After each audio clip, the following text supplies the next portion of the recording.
역사란 과거를 알게 됨으로써 현재를 이해하고 현재의 문제를 풀어나감으로써 미래로 나아가게 합니다. 그래서 역사를 오늘과 과거의 끊임없는 대화라고 하죠. 오늘 저희가 그 대화에 동참해 볼까 합니다. 사도세자의 아들, 개혁군주, 소원화성, 업적도 많고 드라마 같은 스토리는 더 많은 조선의 제22대 왕 정조에 대해서인데요. 수많은 이야기 중에서도 오늘은 정조의 리더십에 주목해 볼까 합니다. 정조의 리더십에는 아주 특별한 비밀 코드가 있다고 하죠. 한신대학교 김준혁 교수의 이야기 들어봅니다.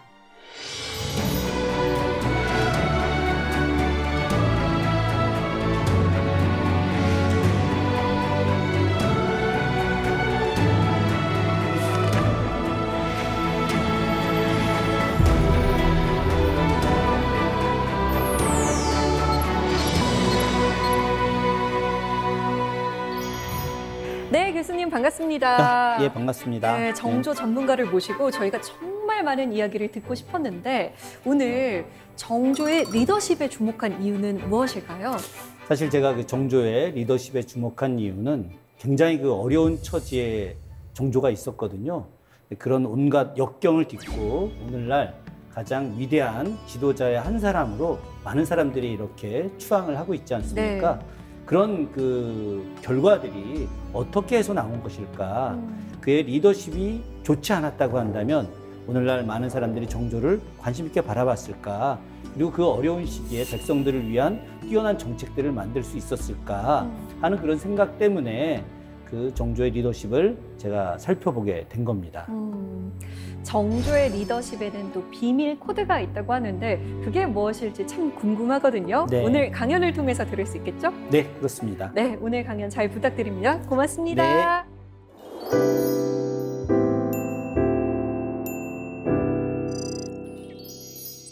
오늘 강의의 내용이 정조의 리더십 코드 5049예요. 5049? 이게 도대체 뭘까? 이거 혹시 뭐 은행 비밀번호 아니야? 뭐 이렇게 생각하는 사람들도 있을 수 있는데 한때는 제가 이 번호를 썼습니다. 지금은 안 쓰니까 상관은 없고요.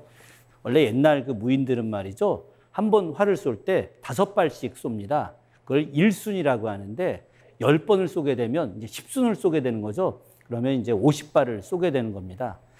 많은 사람들이 50발씩 다 쏘지는 않습니다. 보통 이제 뭐 한 25발 정도 쏘는 사람들이 대부분인데 정조는 한 번 활을 쏠 때마다 50발을 쏘게 되는데 얼마나 명사수였는지 쏠 때마다 다 관역에 적중을 하게 되는 거죠. 백발백중의 명사수가 정조였었습니다. 그래서 49발까지 명중을 하게 되죠. 그런데 마지막 한 발, 그걸 허공에다 쏘게 됩니다. 정조가 활을 쏠 때 가장 옆에서 많이 보았던 분 중에 한 명이 초종 박제가라고 하는 아주 위대한 실학자죠. 그 박제가가 정조의 활쏘기에 대한 평가를 하게 됩니다. 그 평가 내용은 국왕께서 활쏘기 50발을 다 맞출 수 있음에도 불구하고 49발만 명중시키고 한 발을 허공으로 쓴 것은 바로 겸손함을 표현하기 위해서다.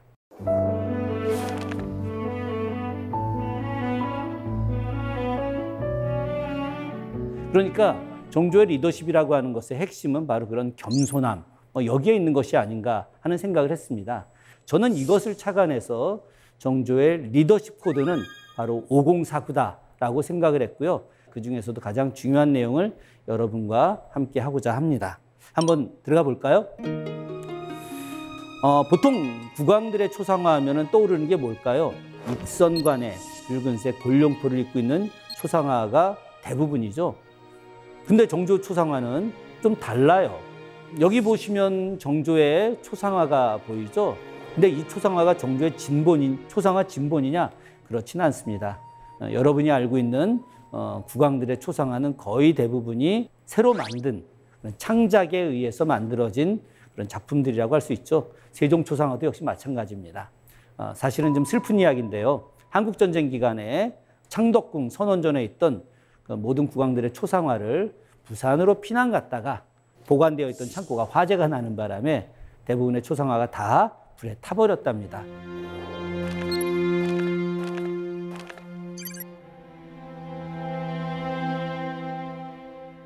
그래서 정조의 초상화도 거기에 여러 점이 있었는데 다 타서 남은 게 없어서요.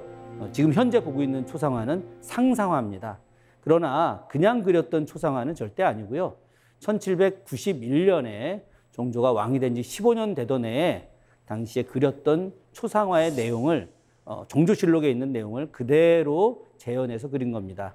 얼굴은 이명기라고 하는 화가가 그리고 옷은 단원 김홍도가 그렸다라고 하는 것이 명백하게 기록되어 있는데 그때 전립을 쓰고 군복을 입은 초상화를 그린 것이 기록에 남아 있습니다. 그런데 여기서 중요한 것은 왜 정조가 군복을 입은 초상화를 그렸냐라고 하는 것입니다. 이게 중요하죠. 정조는 저 군복을 입은 초상화를 그린 이유가 두 가지 때문이라고 이야기하는데요. 하나는 아버지 사도세자가 군복을 입고 다녔어요. 그리고 군복을 입은 초상화를 아버지 사도세자가 또 그렸었습니다. 그래서 아버지의 초상화를 그대로 따서 그리려고 했던 것이 정조의 생각이었습니다. 일종의 효죠. 아버지를 계승한다. 그러나 정작 중요한 것은 바로 무엇 때문이냐. 조선이라고 하는 나라는 문과 무의 차별이 굉장히 심했습니다. 그래서 학문만 중요시 여기고 무예는 천시했거든요. 그러다 보니까 무사들을 굉장히 낮게 평가하고 대우했어요. 그러다 보면 나라가 어떻게 되겠습니까? 올바르게 발전할 수 없거든요. 임진왜란이 터져도 병자호란이 터져도 무사들이 제대로 없다 보니까 나라를 온전히 구할 수가 없었던 거죠. 정조는 문과 무가 함께 발전해야 된다라고 생각을 했어요. 그래서 본인이 먼저 솔선수범으로 문과 무를 발전시키기 위해서 군복을 입은 초상화를 그리면서 균형을 잡으려고 하셨던 거죠. 현재 대한민국 정조대왕의 표준 영정입니다. 자, 정조하면 떠올리는 가장 대표적인 이야기가 국왕이 되지 못할 뻔한 동궁이라고 하는 것입니다. 국왕이 되지 못할 뻔한 동궁? 왜 그랬을까요? 왜 정조는 왕이 되지 못했을까요? 팔자흉원이라고 하죠. 역적지자 불이군왕. 그걸 해석해 보면은 역적의 아들은 국왕이 될 수 없다. 이게 무슨 말일까요? 그것은 바로 1762년에 있었던 사도세자의 죽음 때문입니다. 사도세자가 어떻게 죽었는지는 잘 아시죠? 수많은 드라마, 또 소설, 엄청나게 많이 나왔잖아요. 그죠? 사도세자가 뒤주에 갇혀서 8일 동안 아무것도 먹지 못하고 단 한 모금의 물도 마시지 못하고 그렇게 고통받고 있다가 세자가 죽게 됩니다.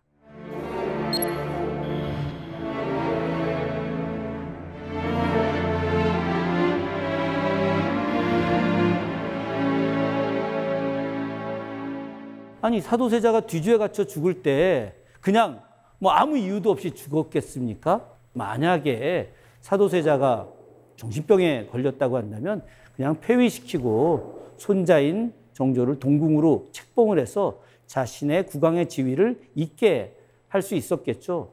그런데 그렇게 하지 않고 뒤주에 가둬서 죽였잖아요. 그것은 당시에 영조가 사도세자를 반대했던 세력들로부터 잘못된 이야기를 사실 많이 들었던 거예요. 세자가 평양에 있는 군대를 동원해서 아버지 영조를 죽이고 왕이 되려고 했다라는 이야기를 들었던 거고 또 그것이 일종의 조작사건처럼 또 만들어지기도 했답니다. 그래서 영조가 그냥 그때는 막 너무너무 화가 나가지고 아무 생각도 하지 않고 아들을 뒤주에 가둬서 죽이게 된 거예요. 그러니까 사도세자는 역적으로 죽은 거나 마찬가지죠. 그런데 그런 그 역적의 아들이 왕이 된다. 이건 유교 사회 논리로 말도 안 되는 거잖아요. 어떻게 역적의 아들이 왕이 될 수 있겠습니까? 영조는 자기의 손자를 왕으로 만들고 싶어 했는데 당시 사도세자를 죽인 세력들이 만약에 사도세자의 아들인 정조가 왕이 된다고 한다면 자기들에 대해서 나중에 보복을 할까 봐 두려워서 절대로 정조가 왕이 되게 해서는 안 되겠다 생각을 한 거죠. 그래서 막 저 팔자흉원이라는 걸 만들어가지고 퍼뜨린 거예요. 온 나라에. 역적의 아들이 어떻게 왕이 돼? 안 돼, 안 돼, 안 돼. 막 이렇게 하는 거죠. 이런 것이 정조한테는 굉장히 큰 고통으로 왔습니다. 그런데 이것만 했을까요? 그렇지 않아요. 요 말이 되게 무서운 말입니다. 입승대통이라는 말이에요. 이 입승대통이라고 하는 것은 영조한테 양자를 들여가지고 그래서 대통, 바로 국왕의 지위를 잊게 하겠다라고 하는 거죠.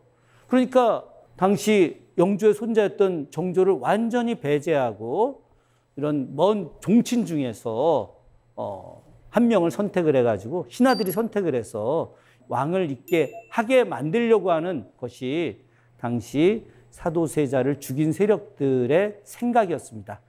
이런 팔자흉언과 입승대통이라고 하는 논리를 가지고 영조를 수도 없이 압박을 했음에도 불구하고 영조는 끝까지 자기의 손자를 지켰답니다. 아주 똑똑한 자기의 손자가 조선의 왕위를 잇게 되면 백성들을 위한 올바른 정치를 할 거라고 생각을 했어요. 그래서 하려고 했던 것이 무엇이냐? 바로 대리청정입니다. 근데 신하들이 정조에게 이런 이야기합니다. 세 가지를 알 필요가 없다. 첫째, 이조판서와 병조판서가 누가 되는지 알 필요가 없다.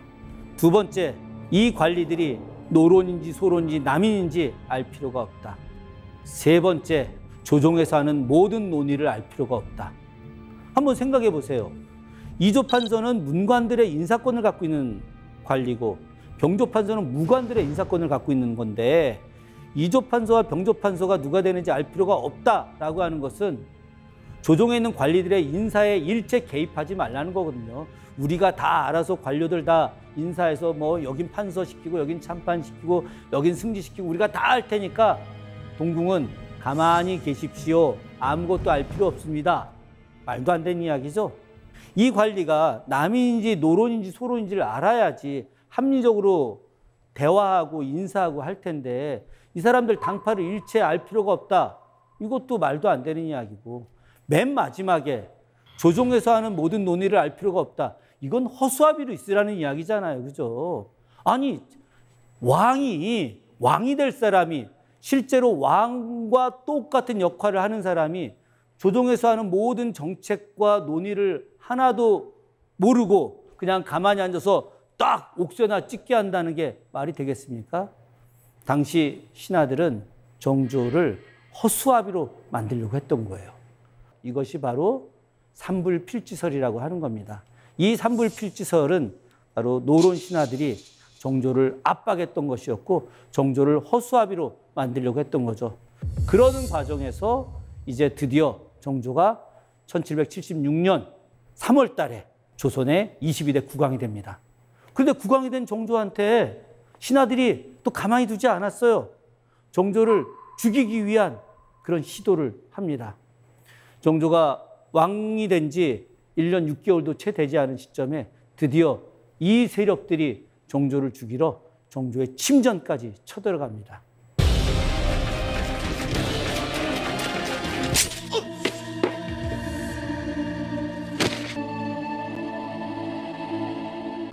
당시에 전흥문이라고 하는 살수하고 강룡이라고 하는 당시 호위청 군관이 이 호위청 군관은 정조를 보호해야 될 사람이거든요.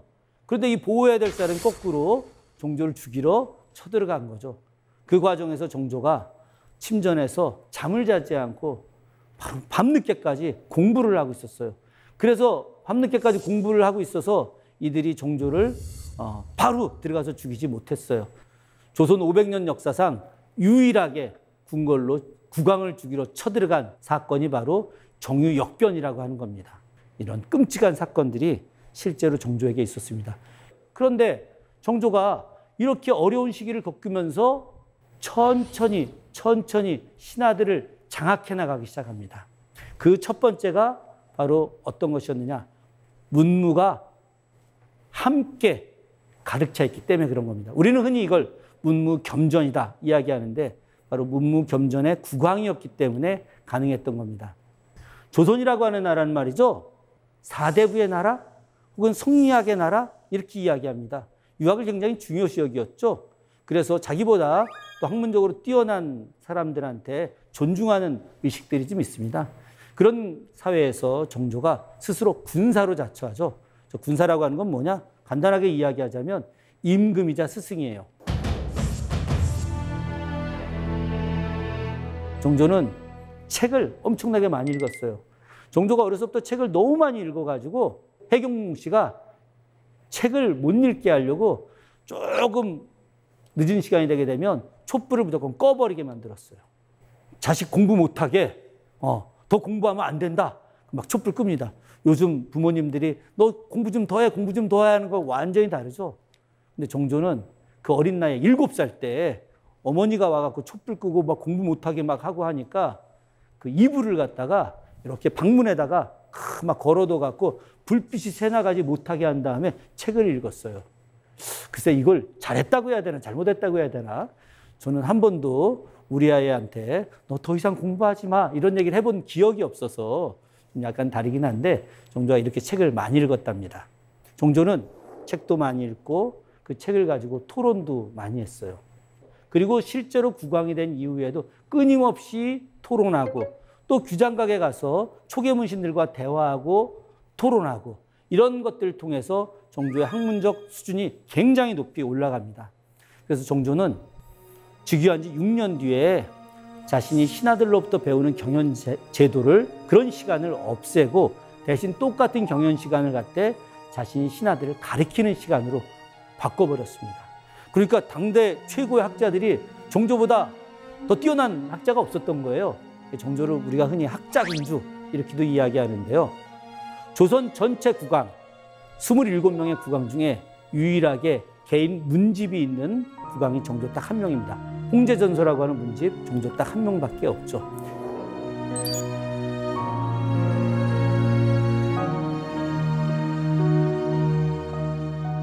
학문에서도 당대 최고의 수준이었던 정조는 바로 무예, 활쏘기에서도 최고의 수준이었습니다. 아까도 제가 활쏘기 말씀드렸죠. 신하들이 정말 50발씩 써갖고 정말 많이 명중시킨 사람들이 한 20발 정도 될까 말까요. 특히나 뭐 훈련대장, 병조판서 이런 사람들도 25발 이상을 마친 적이 거의 없었는데 활쏘기 할 때마다 50발 중에 49발 다 명중시킵니다. 그러니까 얼마나 명궁이었겠습니까? 이렇게 학문과 무예가 가장 뛰어났기 때문에 신하들이 바로 정조에게 뭐 대항한다든가 혹은 정조를 무시한다든가 이런 거를 할 수가 없었던 거죠. 바로 정조는 이런 측면에서 신하들을 서서히 압도하기 시작합니다. 그러면서 정조는 자신의 모습을 통해서 일종의 본보기 같은 거를 좀 보여주려고 하는 거죠. 그것이 바로 검소한 태도와 실천을 하는 것입니다. 정조가 왕이 됐는데 말이죠. 조선 재정이 확인을 해보니까 너무 안 좋은 거예요. 정조 표현에 의하면 이 나라가 바로 동맥경화 상황인 거예요. 이 혈맥이 터지기 직전에 사람하고 똑같다라고 하는 겁니다. 군사 비용이 조선 재정의 56%예요. 그러니까 쓸모없는 군대한테 돈 들어가고 그 장군들이 아무것도 하지 않으면서 백성들이 낸 세금 가지고 호의호식하는 이런 모습들만 보인 거죠. 정조는 이런 어려운 시기를 타개하기 위해서 스스로가 검소하려고 노력한 겁니다. 본인이 무명옷을 입어요. 아니 왕인데 비단 옷 입어도 아무 상관없지 않습니까? 그런데 본인이 무명옷을 입고 하루에 식사 2끼밖에 안 해요. 즉위한 지 6일 뒤에 선언을 합니다. 나는 이제 오늘부터 하루에 2끼만 먹겠다. 한 끼당 반찬도 5가지 이상 절대 먹지 않겠다. 평생을 이렇게 합니다. 비가 많이 와서 벽면에 비가 줄줄줄 새 왕의 침전인데 그런데 비가 새다 보니까 곰팡이가 벽지에 쓸 거 아니겠습니까? 그럼 신하들이 와서 막 가르려고 하면 그렇게 하지 마라. 좀 냄새나도 상관없다. 돈 아깝게 왜 가느냐 이렇게 이야기합니다. 정조가 이렇게 검소하게 살다 보니까 신하들도 또 궁중에 있는 궁녀들도 모두 검소하게 살아가게 된 거죠. 그러니까 돈이 많이 남게 된 거 아니겠습니까? 뭐 한 10분의 1만 쓰고 나머지는 돈이 다 남잖아요. 그러면 그 돈을 조정에다가 그대로 이관을 시켜줘가지고 백성들이 사용하게 하는 겁니다. 정조는 궁부일체, 즉 왕실 재산이 궁이고 조정의 재산이 부예요. 조정이 부죠. 그러니까 왕실과 조정은 하나다. 사실 제가 이 이야기를 굳이 하는 이유는 고종하고의 차별 때문에 그런 겁니다. 고종은 왕실 재산을 조정의 고리대금업으로 빌려줘요. 그래서 백성들이 낸 세금을 조정해서 사용하다가 모자라면은 왕한테 돈을 빌려가지고 쓰다가 왕이 그 다음에 예산이 편성이 되면 엄청난 고리로다가 다시 돌려받아갑니다. 그래서 조선이 망한 거예요. 왕의 무능 때문에. 정조하고 완전히 비교가 되죠. 바로 정조는 그렇게 검소하게 생활을 하기 때문에 신하들이 높이 평가하고 정조를 또 한편으로는 존중하지만 두려워하기도 한 것이죠. 이것이 바로 정조의 탁월한 리더십 중에 하나입니다. 정조가 늘 이야기합니다.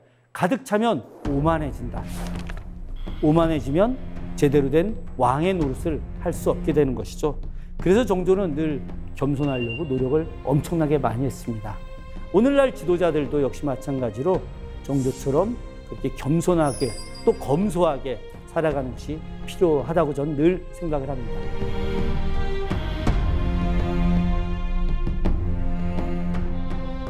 이렇게 겸손한 정조의 특별한 정책이 바로 미래에 대한 인재를 육성하는 것입니다. 정조가 1776년 3월에 즉위를 했어요. 그리고 나서 2년 3개월이 지난 뒤에 바로 경장대고라는 걸 선언합니다. 경장 곧 개혁을 이야기하는 거거든요. 제일 먼저 한 것이 바로 민부, 백성들 재산을 부유하게 하겠다. 두 번째 인재 육성하겠다. 세 번째가 융정, 국방 개혁하겠다. 마지막 재용, 국가 재정 안정시키겠다. 이 네 가지였거든요. 이 네 가지의 핵심이 바로 인재 육성에 달려 있었던 거죠. 그래서 정조는 인재 육성을 하기 위해서 바로 문치규장을 선언합니다. 학문을 육성하기 위해서 규장각을 만드는 것이죠. 규장각을 통해서 당대 최고의 학자들을 등용하고 그리고 여기에 초계 문신 제도라고 해서 40살이 되지 않은 학자들, 그 중에서도 37세 미만 이 학자들을 3년 동안 규장각에 소속시켜서 공부만 하게 하는 겁니다. 일체 다른 업무를 보지 않게 하고 거기서 창의적인 공부를 하게 해서 거기서 나타난 좋은 결과들 또 국가에 대한 정책들 이런 것을 연구하게 하는 거죠. 그래서 학문도 규장각을 통해서 발전시키려고 하는 노력들, 이것을 문치규장이라고 합니다. 그러면 정조가 학문을 육성하기 위해서 규장각을 만들었는데 네. 무예와 국방을 강화하기 위해서는 무엇을 만들었는지 혹시 아세요? 훈련량을 더 늘렸거나 아니면 군사를 더 키우지 않았을까요? 군대를 더? 네, 맞습니다. 정조가 군대를 더 육성을 시켰는데 그중에 조선 역사상 최강의 군대라고 평가받는 장룡영이란 군대를 만들었습니다. 이 장룡영은 거의 대부분이 묵과 급제자 출신들로 만들어서 전문적으로 훈련하고 노력하는 그런 군대였죠.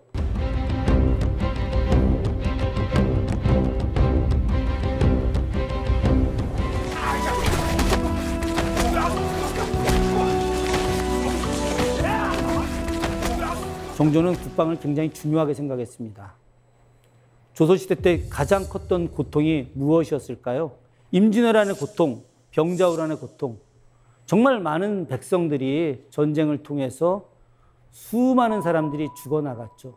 그리고 외국으로 끌려나가고 논밭은 황폐화되고 그 위에 백성들은 굶주리고 그것은 우리가 국방을 소홀히 했기 때문에 나타난 것이었거든요.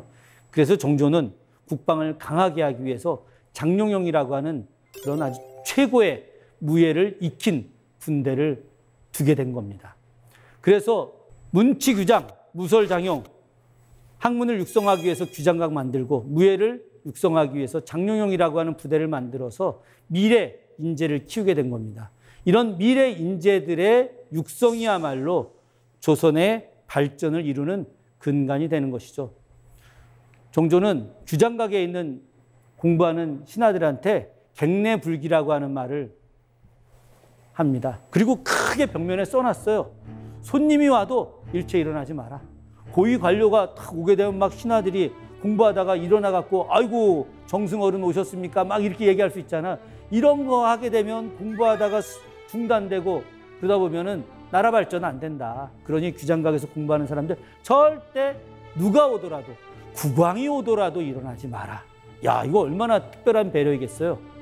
그리고 질풍모구 장룡영 군사들한테 이야기합니다. 바람으로 머리 빗고 빗물로 목욕하라. 야외에서 막 훈련하잖아요. 그죠? 막 훈련하다 보면은 막 바람이 말 타고 막 가다 보면 바람으로 자연스럽게 머리가 빗어지잖아요. 그죠? 그리고 비 오는데도 막 훈련하다 보면 빗물로 목욕을 하게 되는 거죠. 엄청난 훈련을 통해서 최종의 군대가 되어라. 이것이 바로 정조의 생각이었고요. 정조가 질풍모구라고 장룡영 군사들한테 특별한 말씀을 주십니다. 참 멋있지 않습니까? 그죠? 갱내불기, 질풍모구. 이런 정도의 그런 인재들에 대한 배려가 있고 또 강인함을 주었기 때문에 정조시대 매우 뛰어난 인재들이 엄청나게 나타납니다. 셀 수도 없이 많아요. 박지원, 박재가, 이덕무, 유득공, 홍대용, 정약용, 정약전, 이승훈, 이가완. 저는 정조시대를 이야기할 때 천재들의 시대다라고 생각을 합니다. 아니 그럼 그 앞선 시대는 천재가 없었겠습니까? 많았겠죠. 그런데 왕이 발굴하지도 못하고 그런 사람들을 육성하지도 못했던 거죠. 저는 정조의 해안이, 밝은 눈이 그 사람들을 다 찾아내고 공부시키고 그래서 그들의 지식과 지혜로 백성들을 이롭게 하는 역할을 했다라고 생각을 합니다. 저는 그 정조를 볼 때 매우 놀라운 것이 바로 지금 이야기할 문화의 다양성을 인정했다라고 하는 겁니다. 저는 이게 정조한테 가장 놀라운 부분이라고 좀 생각을 합니다. 우리 조선 건국 이념을 이야기할 때 숭유억불, 유교를 숭상하고 불교를 억누른다. 물론 조선 건국 초기에 충분히 이해가 되는 내용입니다. 고려 말에 불교의 폐단이라고 하는 것이 굉장히 심했어요. 승려들의 난잡했던 행동들, 또 승려들이 재산을 이렇게 얻기 위해서 백성들의 땅을 뺏는 그런 일들도 많았고 승려들이 바로 국왕과 권력의 중심에 있는 사람들과 연대해서 백성들을 괴롭힌 일들이 많았었죠. 그러니까 성리학을 공부했던 사대부들, 우리가 흔히 신진사대부라고 불리는 이 사람들이 볼 때 불교는 도저히 용납할 수 없는 것이었거든요. 그러니까 정도전이 뭐 불시잡변 이런 책도 썼던 거죠. 그래서 그 성리학자들 중심이 돼서 만들어진 조선은 숭유 억부를 강력하게 외쳤던 것이고 이것이 조선 전 기간 내에 유지가 됐던 거예요. 그런데 정조는 그렇게 생각하지 않았습니다. 불교, 포용해야 될 사상이다. 승려들, 바로 나의 백성이다. 불교에서 말하는 자비가 유교의 인과 다르지 않다. 얼마나 놀라운 이야기입니까? 가난한 또 힘없는 그 승려들, 사회적으로 천시받는 승려들을 어떻게 하면 잘 보살필 것인가. 그리고 불교에서 말하는 자비라고 하는 것이 무조건 배척하는 것이 아니라 사실은 유교에서 이야기하는 어짐, 인과 하나도 다르지 않다는 것을 정조는 알고 있었던 거죠. 노장사상 막 엄청나게 허무맹랑하다고 하죠. 장자 읽어보세요. 막 그 한 길이가 천리가 되는 붕새가 막 날아다닌다는데 이런 새가 어디 있어요. 그런데 정조는 어떻게 생각했느냐? 노장사상은 호연지기를 키우는데 매우 좋다. 그 광대무변한 사상이 바로 젊은 학자들의 호연지기를 키우는데 좋기 때문에 이것도 역시 우리가 끌어안아야 된다. 서학, 천주학을 말하는 건데 정조는 서학이 비록 묵은지교, 국왕의 존재를 인정하지 않는 종교이나 서학에서 말하는 사랑이라는 것도 결국은 유교의 인과 같은 거다. 저 서학을 믿는 사람들이 경제적으로 어려워서 서학을 믿게 되는 거다. 그래서 이상향으로 빠지는 거다. 그러나 만약에 우리가 정학을 바로하고 저 백성들이 경제적으로 안정되게 살게 해준다면 저 사람들은 다 다시 우리한테 돌아올 것이다. 그러니 서학을 믿는 사람들을 나쁘다고 이야기하지 말고 그들을 안정되게 만들 수 있는 노력을 우리가 하는 것이 더 중요하다라고 정조는 이야기합니다.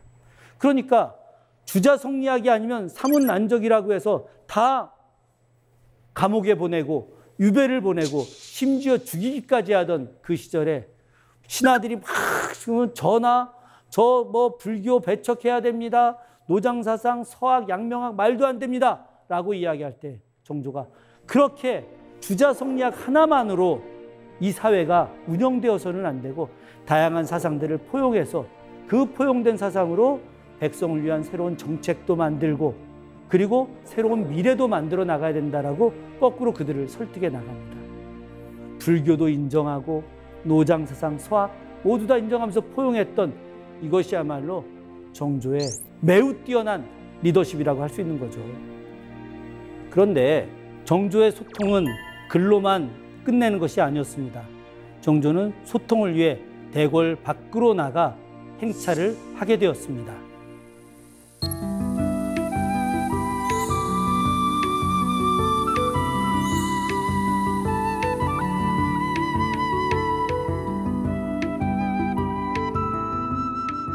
정조는 공식적으로 능행차를 66회를 합니다.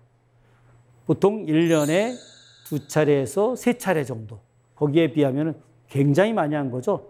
근데 이 여기 행차에는 정조가 바로 종묘에 가거나 사직단에 가거나 이런 도성 내에서 행차는 뺀 거예요. 도성 내 행차까지 포함하면 뭐 엄청납니다. 그럼 정조가 왜 행차를 했을까요? 그 행차의 가장 근본적인 이유는 바로 백성들과 소통하기 위해서 그런 겁니다. 정조가 행차를 할 때 백성들이 억울한 일이 있으면 정조의 행차를 맡게 되죠. 그것이 바로 격쟁이라고 하는 겁니다. 백성들이 징하고 꽹가리를 들고 나와서 막 칩니다.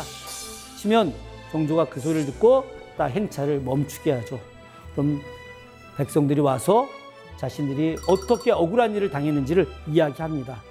사실은 정조가 어느 지역을 갈 때 격쟁을 대비해서 그 주변 고을 수령들을 다 부릅니다. 가령 수원에 올 때 말이죠. 그냥 오는 게 아니라 시흥현령, 용인군수, 진위현감, 안산군수 이런 사람들, 과천현감 다 같이 오게 합니다. 그리고 더 멀리 있는 사람들 같으면은 이야기 듣고 바로 그 지역 수령들하고 관찰사하고 소통해서 문제 해결을 하려고 하죠. 근데 백성들이 막 징친다고 해서 야, 억울한 일 얘기해. 이렇게 이야기할 국왕이 어디 있습니까? 없죠. 도대체 누가 나의 행차를 막는 거야? 막 이렇게 이야기하지. 거꾸로 그래 빨리 와. 빨리 와서 억울한 일 얘기해. 이렇게 이야기하지 않거든요. 그러나 정조는 백성들의 억울한 일을 듣기 위해서 격쟁을 하게 됩니다. 그래서 그 격쟁의 시간을 한편으로 정하기도 합니다. 정조 8일간의 화성행차 때 마지막 올라가는 시흥 행궁 앞에서 다 오라고 이야기해가지고 거기서 몇십 건을 처리를 합니다. 바로 이런 백성들의 억울한 일을 행차를 통해서 듣는 군주, 바로 정조가 소통의 군주였던 거죠. 그런데 이 소통이라고 하는 것이 저는 기반이 조성되었기 때문에 가능하다고 생각을 합니다. 정조는 말이죠. 훈민정음을 가장 적극적으로 활용을 합니다. 훈민정음 세종대에 만들었어요. 그런데 세종대왕이 훈민정음 만들고 활용을 안타깝지만 제대로 못했습니다. 훈민정음 갖고 만든 게 뭐가 있을까요? 여러분 알고 있는 용비어천가, 월인천강지곡, 농사직서를 훈민정음으로 번역한 거. 세종대에 딱 3가지밖에 없어요. 안타깝지만. 정조는 왕이 되고 나서 백성들이 똑똑해져야 된다. 백성들이 똑똑해져야지 군주하고 소통도 하고 많은 양반 사대부들하고 소통도 하고 막 그럴 거 아니겠습니까? 그래서 국가가 만드는 정책, 국가가 만드는 서적들 이런 것들을 훈민정음으로 번역해요. 백성들한테 읽게 줍니다. 백성들이 훈민정음 빠르게 배울 수 있거든요. 조선시대, 정조시대 바로 문자 해독률이 약 한 70% 가까이 됐다라고 하는 의견을 내놓은 사람들도 있어요. 이건 놀라운 일입니다. 국가가 훈민정음을 적극적으로 활용했기 때문에 백성들이 훈민정음을 열심히 공부한 것이고 그래서 백성들이 똑똑해지는 거죠. 당시 책을 보고 문서를 본다라고 하는 것은 요즘으로 치게 되면 인터넷으로 다양한 정보를 얻는 것과 하나도 다르지 않아요. 그래서 정조는 백성들과 소통하기 위해서 또 백성들을 똑똑하기 위해서 훈민정음을 적극적으로 활용했답니다. 이것이 바로 정조가 소통의 리더십을 갖고 있는 군주라고 하는 것을 우리가 알 수 있게 되는 거죠.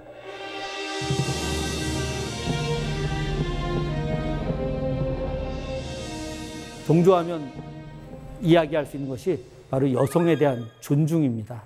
그런 말 들어보셨는지 모르겠습니다. 삼종지도.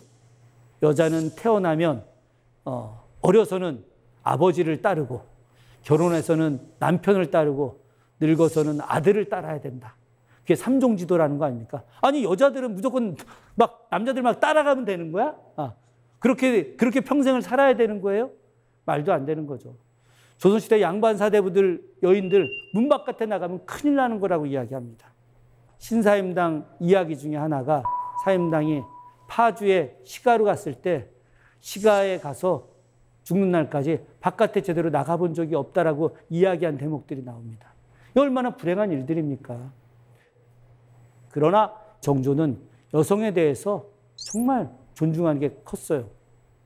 저는 해경궁시 회갑진차년에서 정조가 얼마나 여성을 존중했는지를 알 수가 있습니다. 조선시대는 왕실에서 잔치를 할 때 내연과 외연 두 가지로 나눕니다. 왕하고 남자 관료들이 하는 잔치는 외연, 왕비하고 바로 고위 관료들의 부인들 혹은 공주, 옹주, 그리고 궁녀들 함께하는 잔치는 내연이라고 하죠. 이런 외연과 내연은 철저하게 분리되어 있습니다. 여성과 남성이 같이 있어서는 절대 안 되는 거예요. 우리 드라마 이런 데 보게 되면 막 잔치하는데 막 여성 궁녀들이 막 춤추고 막 술 날르고 이런 거 조선시대에선 없습니다. 정조가 어머니 해경궁시 회갑년을 수원 화성행궁 봉수당 앞에서 개최할 때 조선 역사에서 최초로 남녀가 함께 모이는 합연, 함께 모이는 잔치를 했습니다.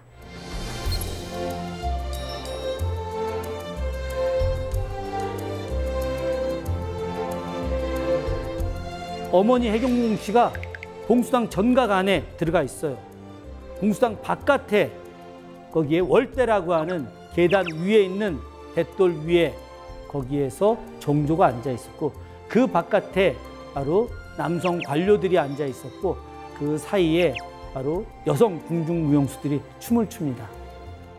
국왕보다 높은 자리에 여성들이 있었다라고 하는 것은 조선 500년 역사에서 상상이 안 가는 일입니다. 그럼에도 불구하고 정조는 바로 여성들을 더 우대하고, 그리고 남자, 여자가 함께 모이는 자리를 만들었던 거죠. 저는 이것이 바로 조선의 근대화의 시작이다라고 생각을 합니다. 근대화라고 하는 것이 산업화가 아니라 바로 얼마나 인간을 존중하느냐, 그것으로부터 시작되는 것이 저는 근대화라고 생각을 하고 있고, 바로 그런 근대화의 시작이 1795년 윤 2월에 있었던 해경궁시의 회갑진차년으로부터 시작된 거다라고 감히 이야기를 하고 있습니다. 정조의 평등과 존중에 대한 정신은 이것만이 아닙니다. 정조는 바로 소외된 이들에 대해서 매우 뛰어난 존중의 의식을 갖고 있었습니다. 정조가 즉위하고 나서 바로 했던 일들이 서얼을 허통하는 일입니다.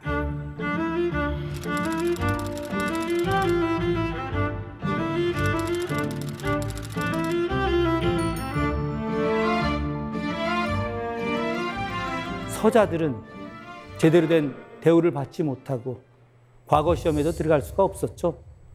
과거 시험 자격조차 없다 보니까 성균관에도 입학할 수 없었고 대과 합격해서 고위 관료로 올라갈 수도 없었답니다. 그러니 그 서얼들의 한이 얼마나 컸겠습니까? 정조는 즉위하고 난 이후에 바로 서자들 모든 사람들이 문과 시험 합격할 수 있도록 그렇게 배려를 하게 됩니다.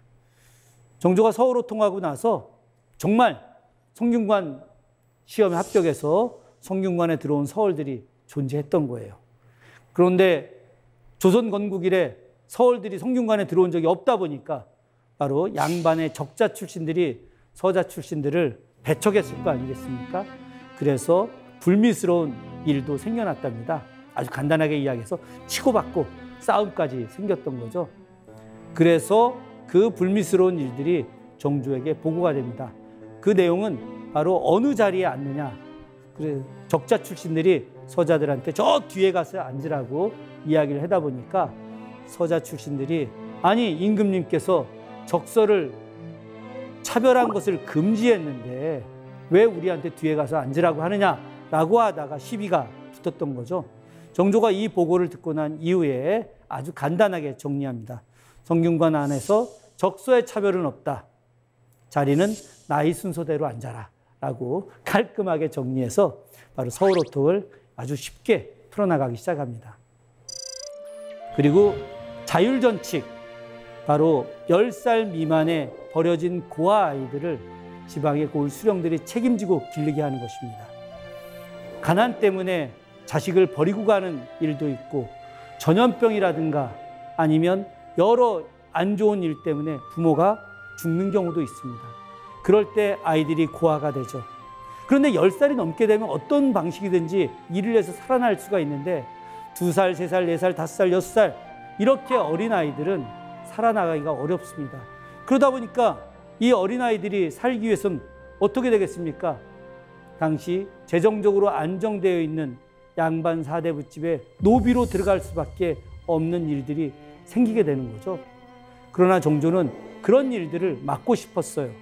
그래서 고을 수령들이 버려진 아이들, 고아가 된 아이들을 책임지고 10살까지 바로 교육시키고 재워주고 먹여주고 하는 모든 것들을 수령이 하게끔 법을 만듭니다.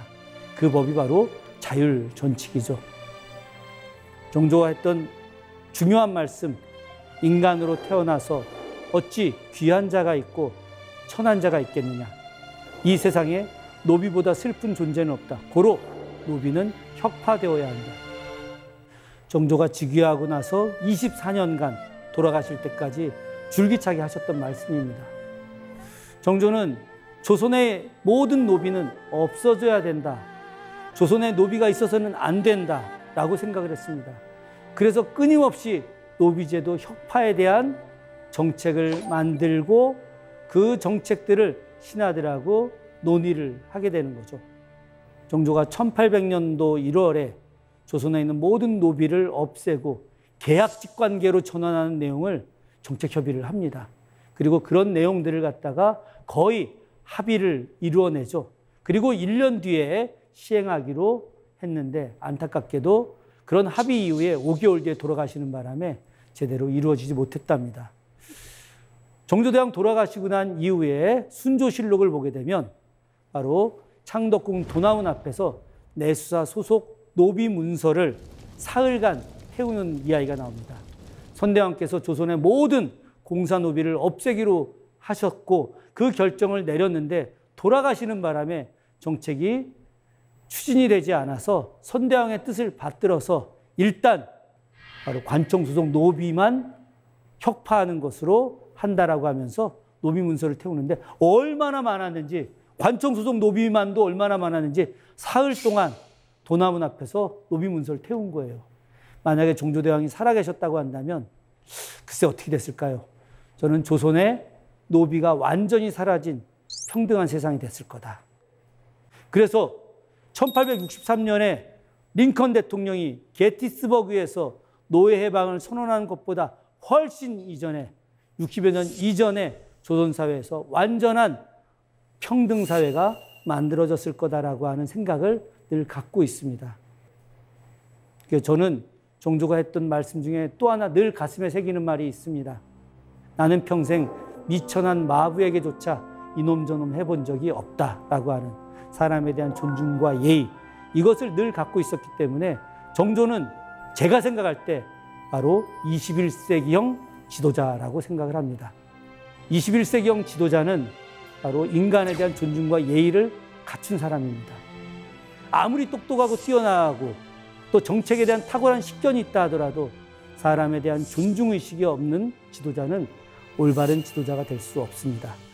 제가 이야기하고 싶은 정조의 리더십은 정말 스스로를 낮추고 그리고 사람에게 모범적 행동을 보이고 그리고 가난하고 힘없는 사람들을 아끼고 그들과 함께 하려고 하는 그런 아름다운 모습의 지도자입니다. 저는 모든 사람들이 다 지도자가 될 수는 없다고 생각하나 그러나 모든 사람들이 다 사람을 사랑하고 존중하는 사람이 될 수 있다고 생각을 합니다. 그래서 많은 시청자분들이 우리나라 모든 국민들이 정조와 같은 바로 인간을 존중하고 사람을 사랑하는 그런 사람이 되어주시길 진심으로 기원합니다. 제 강의는 여기서 마치도록 하겠습니다. 고맙습니다.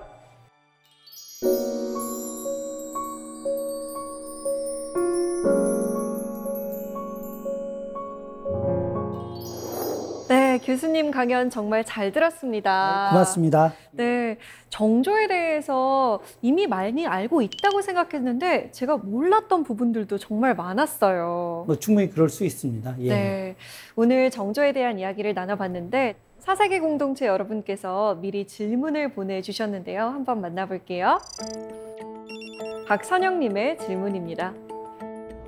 안녕하세요 교수님. 저는 정조대왕에 관심이 많은 직장인입니다. 제가 생각할 때는 정조대왕이 훌륭한 리더인데요. 교수님이 보시기에 가장 아쉬운 점이 있다면 어떤 부분인가요? 사실 인간이 완벽할 순 없죠. 정조대왕이 정말 훌륭한 점들이 많지만 그래도 좀 아쉬운 부분이 있다면 어떤 부분들일까요? 정조한테 제일 제가 아쉬워하는 부분은 파격적인 개혁을 하지 못했다라고 하는 것입니다. 그럼 파격적인 개혁의 제일 핵심적인 내용은 바로 서양의 선교사들을 받아들였어야 하는 것들인데 당시 그 천주교를 믿는 세력들이 남인들이었기 때문에 이 남인들이 정조의 이제 측근 세력들 아니었겠습니까? 그러다 보니까 반대 세력들이 천주교를 공격을 하다 보니까 정조가 서양의 선교사들을 과감하게 받아들이지 못했어요. 초종 박제가가 1786년에 병호소회라고 하는 글에서 정조가 서양의 선교사들을 받아들여야 된다라고 정조한테 이제 올린 글이 있었는데 정조가 그 글을 읽으면서 서양의 선교사들을 언젠간 받아들이겠다라고 하셨는데 그럼에도 불구하고 끝내 받아들이지 못했던 것이 저는 정조 시대에 가장 아쉽고 안타까운 대목이라고 생각을 합니다. 네, 아쉽긴 하지만 정말 배울 점이 많은 사람이었다라는 생각이 듭니다. 리더라면 정조대왕처럼 해야 하지 않을까, 꼭 보고 배워야 하는 인물이지 않을까라는 생각이 드는 강연이었습니다. 오늘 강연 정말 감사합니다. 고맙습니다. 고맙습니다.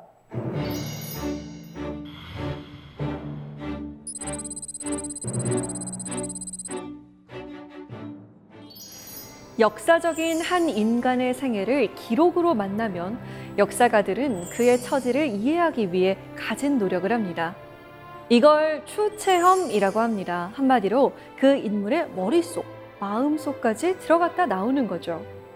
그 어떤 능력보다 공감 능력이 중요한 요즘, 추체험만큼 좋은 훈련이 또 있을까요? 직접 역사책에서 찾은 인물이 되어본다면 타인의 사정을 이해하는 마음이 더 잘 자랄 것 같습니다. 4세기 공동체 스미다. 저희는 다음 시간에 찾아오겠습니다.